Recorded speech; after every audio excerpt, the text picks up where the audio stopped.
Bonjour à toutes et à tous, chères toutes, chers tous. Aujourd'hui, je voudrais vous parler d'un homme de théâtre fondamental, un pilier de la culture algérienne et pourtant étrangement méconnu concrètement dans son propre pays. On en parle certes, mais souvent sans réelle connaissance de son œuvre. Il est connu néanmoins, même dans les foyers, comme souvenir, comme légende, comme nom, qui circule dans la mémoire populaire. Pourtant, il est l'un des fondateurs du théâtre populaire algérien et de la comédie en interprétant un personnage singulier que reprendront plus tard des comédiens comme Mohamed Touri ou Rouiched. Les grands hommes de théâtre algériens revendiquent comme héritage Mustafa Kateb, Kateb Yassine, Abdelkader Alloula, Allal Moheb, Haj Omar, Rouiched. Tous reconnaissent en lui une source, une origine, une inspiration. Jamais un Algérien n'a autant fait délirer et rêver que Rachid Qsanteni. On lui a inventé plusieurs mondes, des choses inimaginables, une légende, un mythe. C'est vrai aussi que quand quelqu'un voyage beaucoup ou joue bien du théâtre, en faisant rire, on dit qu'il est Qsanteni. On a souvent dit que pour Rouiched, Touri ou même Zinat, Katib Yassine, Kaki, Abdelkader Aloula et bien d'autres comédiens ou metteurs en scène algériens revendiquent son héritage. On ne peut sérieusement parler de théâtre en Algérie sans citer Rachid Qsanteni. Son nom est incontournable. Mais très peu de gens à l'université, dans les théâtres, le cinéma, le connaissent vraiment. Katib Yassine reprit nombre de ses personnages dans ses pièces satiriques, comme La poudre d'intelligence et ses pièces en arabe dialectal. Rouiched et Touri ont également repris les mêmes personnages, alors qu'Aloula, Kaki, Ben Issa reproduit certains schémas dramatiques de l'auteur en les transformant et en les investissant de nouveaux sens et de nouvelles techniques. Quand on évoque le théâtre ou même le cinéma en Algérie, le premier qu'on cite spontanément, comme je viens de le dire, est incontestablement celui de Rachid Qsanteni. Dans tous les articles de presse et les travaux universitaires consacrés à l'art dramatique, ce personnage est élevé au rang de mythe. On privilégie souvent sa vie aventureuse et ses différents voyages. D'ailleurs, on n'en sait rien. On en parle, on en fait une légende. C'est un peu ce qu'on a fait pour Katib Yassine. Les gens trouvent toujours à redire, trouvent toujours à raconter des choses, même fausses, souvent fausses. Sa vie privée devient même le centre de débats et de préoccupations. On la décrit comme alcoolique, aventurier, grand buveur d'anisette, mais ce ne sont que des affabulations. Chacun veut construire son centenaire, veut avoir son centenaire, chacun dans l'impression ou l'illusion de savoir. Né le 11 novembre 1887 à Alger, fils d'une famille d'artisans, Centenaire exerça plusieurs métiers avant de se consacrer au théâtre. Marin, pousse-pousse, employé aux Galeries Lafayette à Paris. C'est d'ailleurs dans la capitale française qu'il allait découvrir l'art scénique. À son retour à Alger, il rencontre Allalou qui lui demande d'interpréter un petit rôle dans sa pièce Le mariage de Bouaklin. Il accepte de bon cœur. L'aventure commence le 26 octobre 1926. Il joue tellement bien qu'il fascine un public qui découvre enfin son comédien qui rit et se rit du monde, tout en faisant rire. Sur les planches, il invente des mots, des phrases et se lance dans d'incroyables improvisations. En 1927, il fonde avec Jelloul Bajrah la troupe El Hilal El Jazairi, sa première pièce, L'Ahd El Wafi, drame en quatre actes, est un échec. Il comprend alors que les gens veulent rire, que lui est fait pour ça.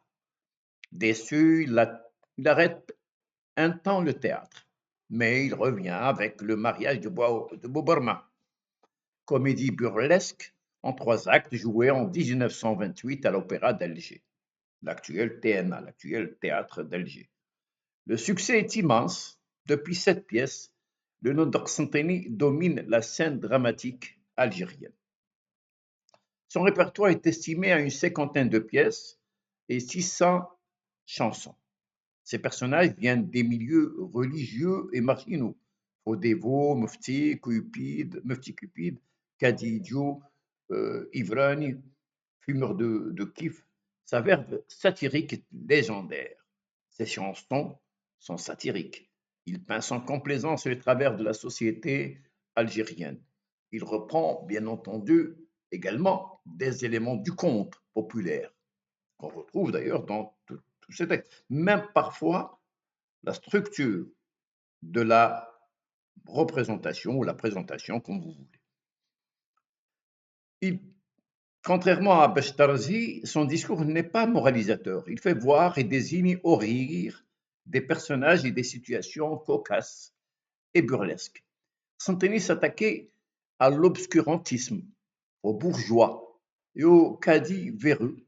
Ses pièces comme Darlem Habel, Baba Qaddour Tamma, Ashqalou, ou ses sketchs comme La table mystérieuse, L'eau de vie, Le Nrastenique ou Farou montrent un univers où le burlesque s'acoquine avec le tragique.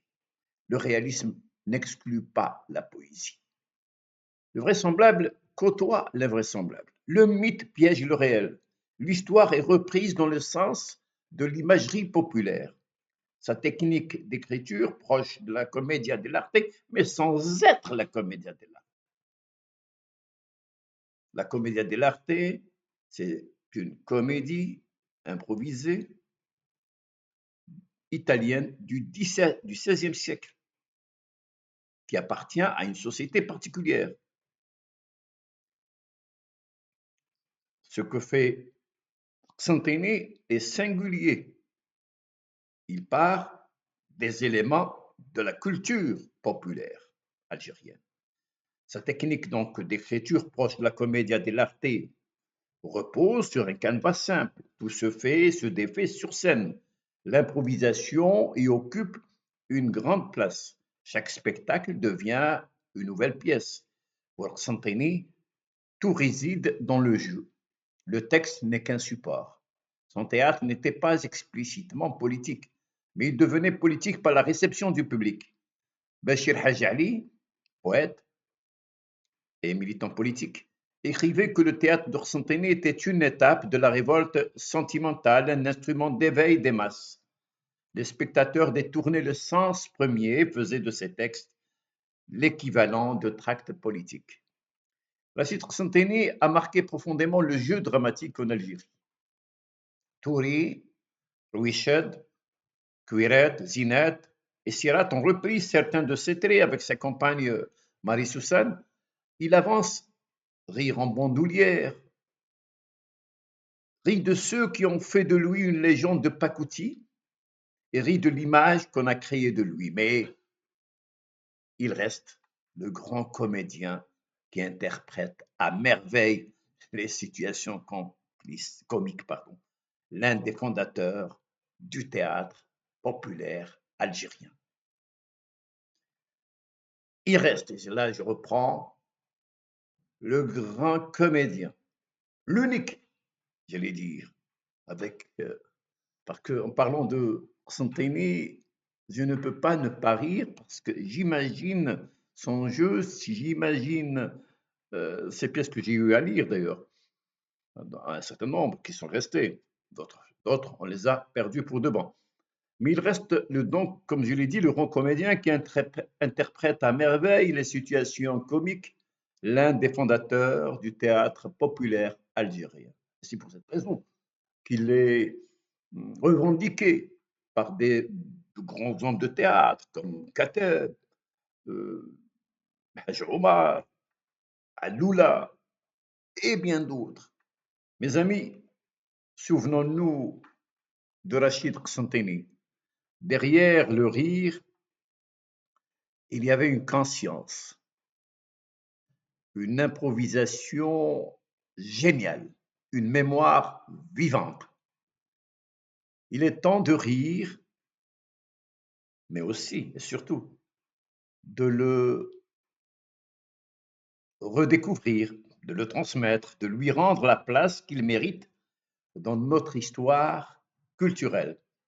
Merci, chers amis, de votre écoute.